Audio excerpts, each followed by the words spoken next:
Bà ơi, bà được thử cái rượu này đi. Bà được thử cái rượu này đi.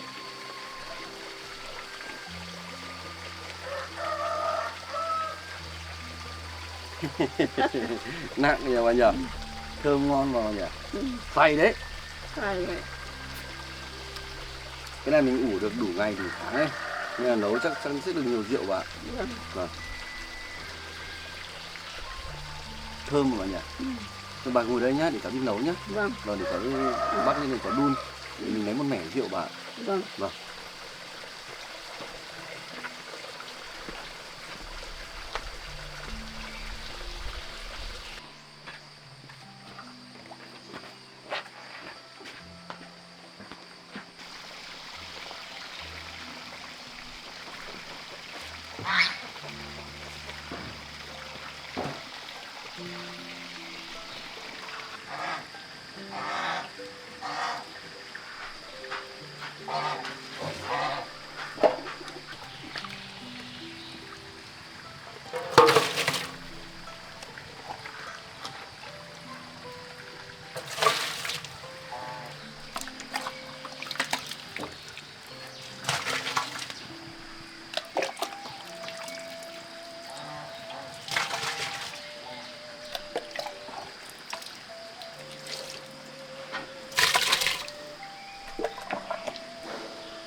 Vâng, bà ơi, bà cứ để đấy cho cháu.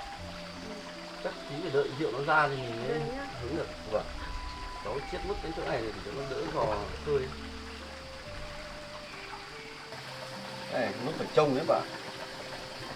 Mình thay nước ở thế này. Vâng.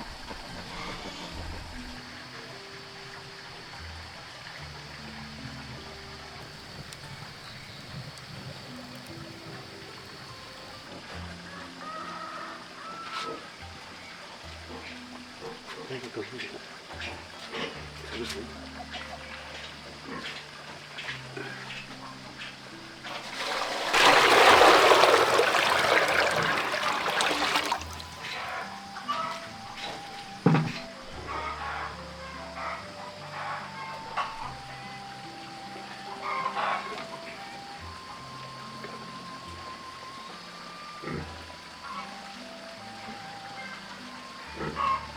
Để đợi nó ra rượu đó bà. Bà phải cho cái giải này vào đi để lọc cái rượu bà. Vâng. Lọc những tạp chất nó đi vào. Đấy, rượu bắt đầu ra rồi đấy bà.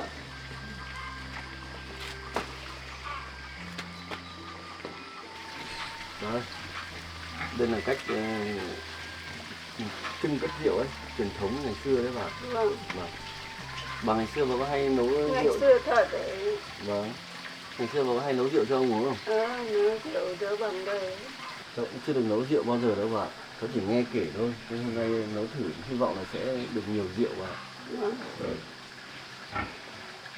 Ngồi trông mùi rượu này nhớ đến cái rượu là nấu trông một bánh chưng này nhỉ? Cái rượu bắt đầu ra rồi đấy bà. Còn bây giờ thì chắc nếu mà mình chỉ cất rượu của này thì chắc phải chục lít rồi bà. Vì số lượng mình nấu thì cũng nhiều đấy. Vâng. Nó để càng lâu nó nấu càng nhiều. Rồi, càng được rượu mà nhỉ?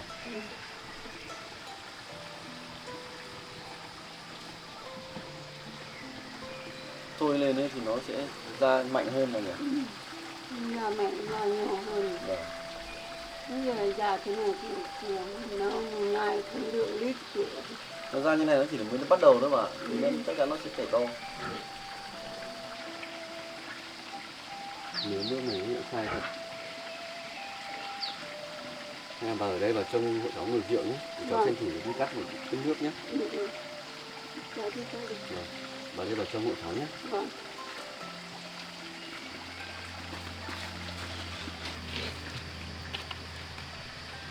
Đấy, vào trong hội cháu nhé. Vâng. Vâng.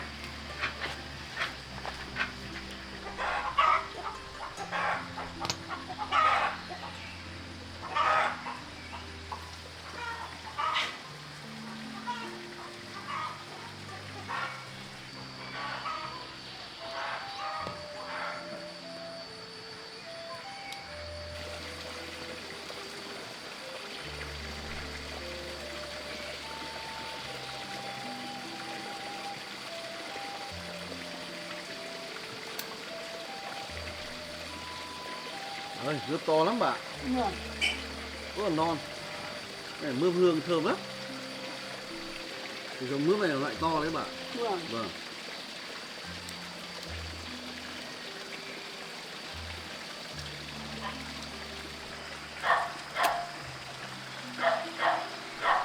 To thật.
Đấy, đó là hộ cháu.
Đấy. Nốt cái quả này nữa thôi là hết rồi bạn. Quả này.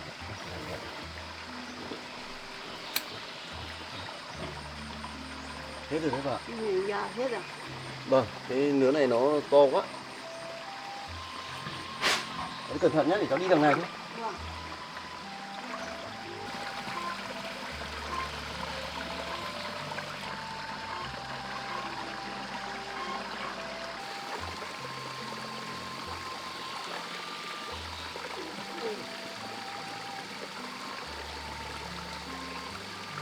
Ôi, được nhiều đấy bà.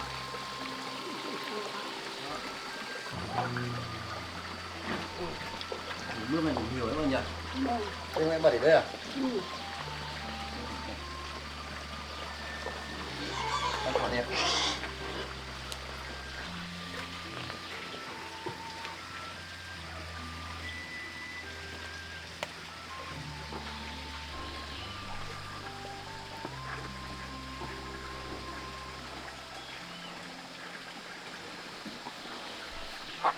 Rồi, 4, 6, 8, 10, 12, 14, 16, 18. Đúng 20 quả bà. Cái này được nhiều đấy bà nhỉ? Vâng. Anh à, khá là nặng đấy.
Bà ơi, được bao nhiêu bịch rồi? Rồi 4, 6, được gần một bịch rồi nhỉ? Vâng. Bà ơi, cái vị này nhìn có vẻ là ngon đấy. Cháu thử một tí nhá. Vâng, ngon rồi. Ngon à? Thử một tí thôi, không say đấy bà.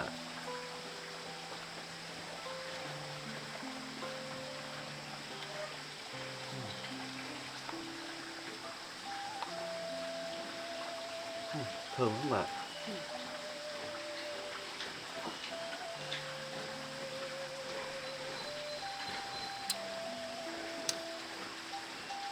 Thơm ngon đấy bà. Ừ. Thơm bà nhỉ. Thơm. Vâng.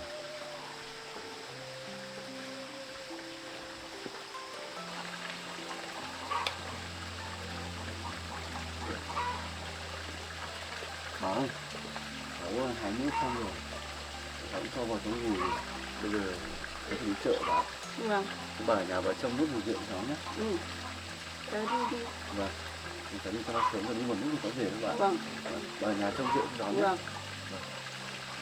Cháu đi vào nhà xem. Vâng.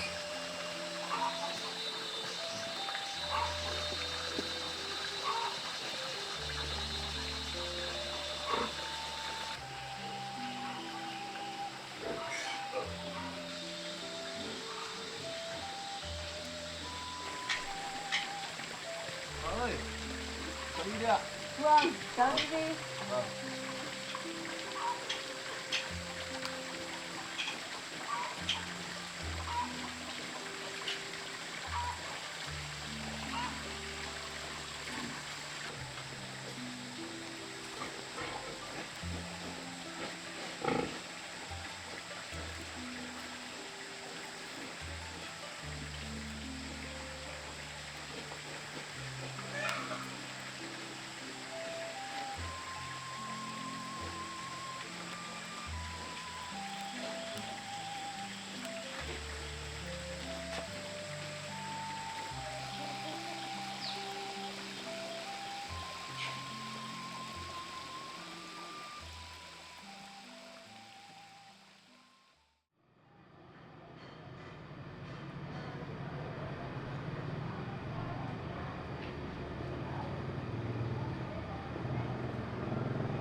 Nhau em đấy thì nó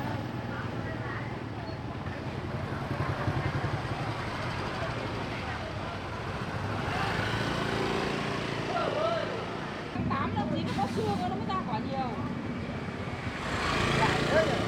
Đó. Đại thế nhỉ? Vâng, cái loại này giống to anh ạ. Cái này nó bằng cái cột mới bán được xuống.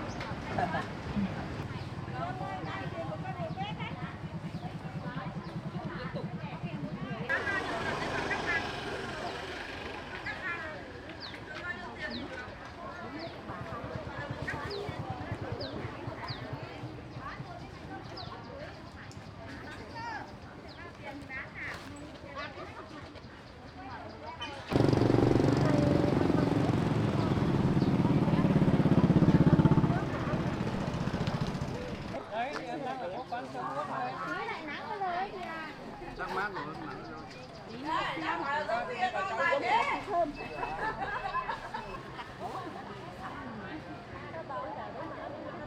cầm tay á, cùng em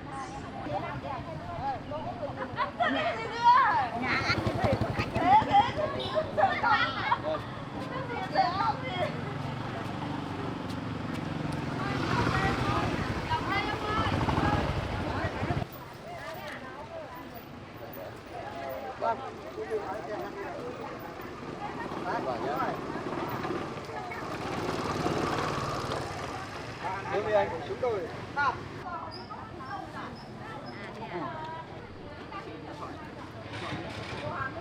Linh phải bảo vệ.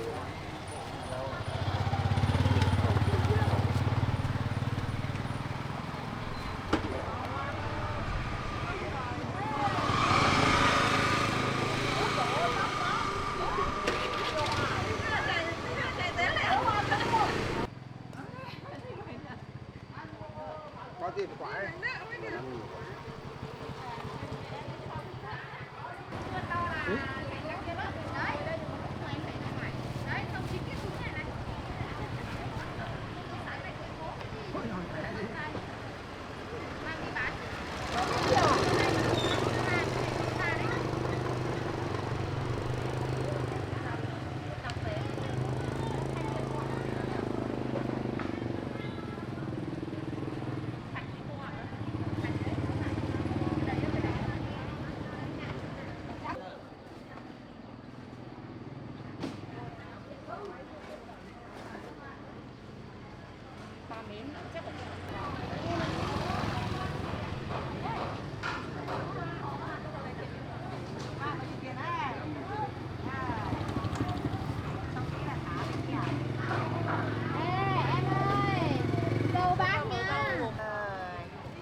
Ôi cô xin cảm ơn nhá.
ơi, cháu về rồi ạ.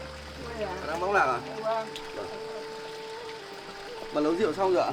nấu xong rồi. Được bằng này á bà? Vâng. Được nhiều mà bà nhỉ? Ừ.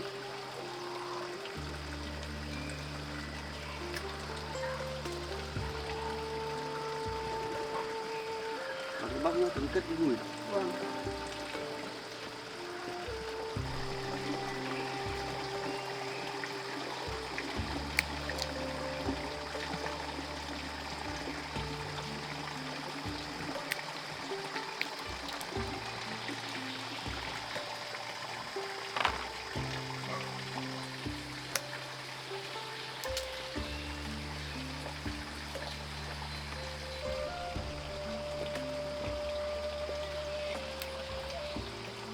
Bà ơi, cháu đang tính là cháu sẽ cho một ít rượu vào đây để mình hạ thổ vào. Vâng. Mình sẽ trôi xuống đất đi để một thời gian nó uống nó sẽ ngon hơn bà. Vâng. Lâu lâu Và ngon mình, mà. khi mà mình cho vào đây mình nghỉ lâu thì nó sẽ uống nó ngon bà. Ừ.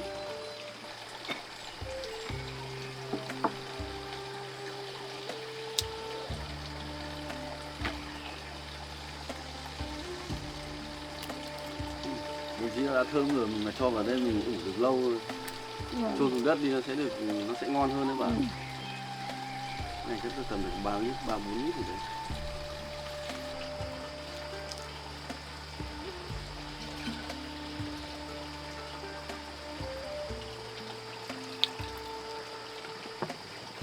Mình cho ở đây là khi nào có khách quý thì mình sẽ moi uống như bà nhỉ. Vâng.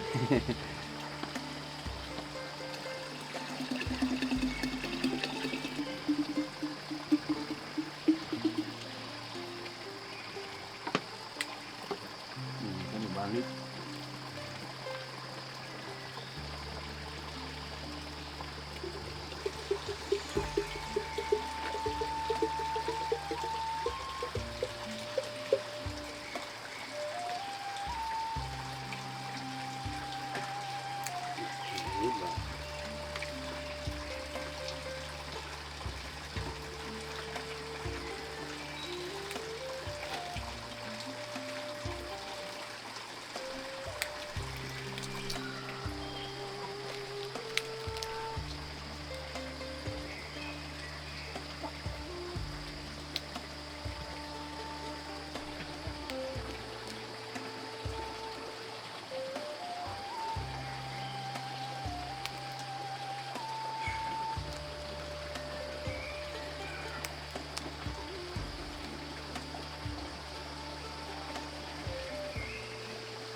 vào để đấy cho cháu.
Rồi, xếp rượu á. Đây, bà xếp vào chỗ này.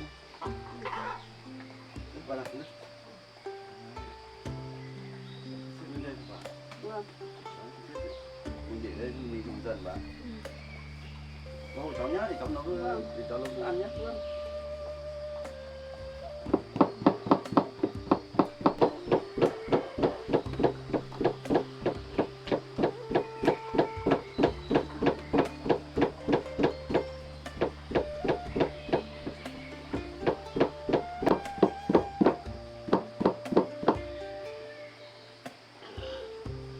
Đấy, để đấy cho bà. Đấy, bà đi ra bàn nguồn nước. Đấy chứ không. Bà ra bàn nguồn nước đợi cháu một chút nhá. Vâng.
Cơm đi bà ơi. Ngon quá. Canh nước này hơi bị ngon đấy bạn. Ăn một bát canh nước trước nhé. Mình ăn cơm nhé. Rồi vào một bát canh nước này.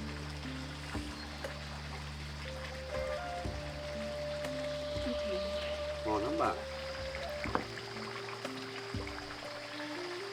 Bà ơi. Bà ăn đi. Vâng. Đấy, bà uống.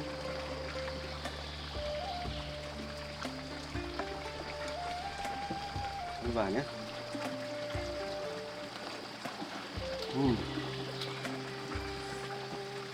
Bà thấy thế nào? Ngon bà nhỉ? Ngon.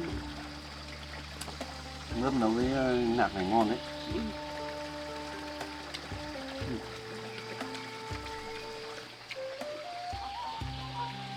Thơm mùi của mướp mà bùi của nạc anh nhỉ? Vâng.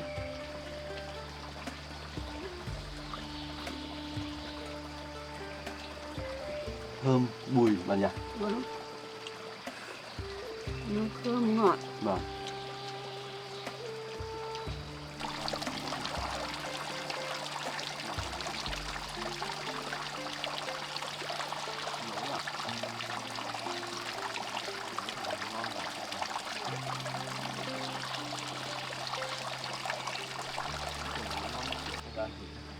Hôm nay cháu làm hai món này toàn là món mới đấy. Thêm nữa. Hôm nay cháu làm hai món này toàn là món mới đấy bạn. Món nào cũng ngon nhỉ? Món nào cũng ngon. Cái này là thịt heo thôi nhưng mà công thức hôm nay cháu xào nó lại khác bạn. Vâng. Vâng.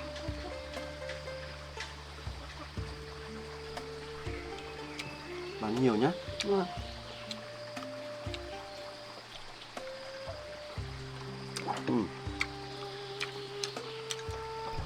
Đây xào cái món heo này cháu cũng bỏ một chút rượu đấy bà.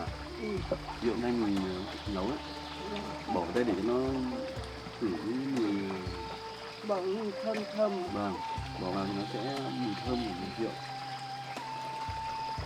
Thế đấy bà. Vâng. Đây bà đưa bát đi. Đây đây còn. Còn đấy.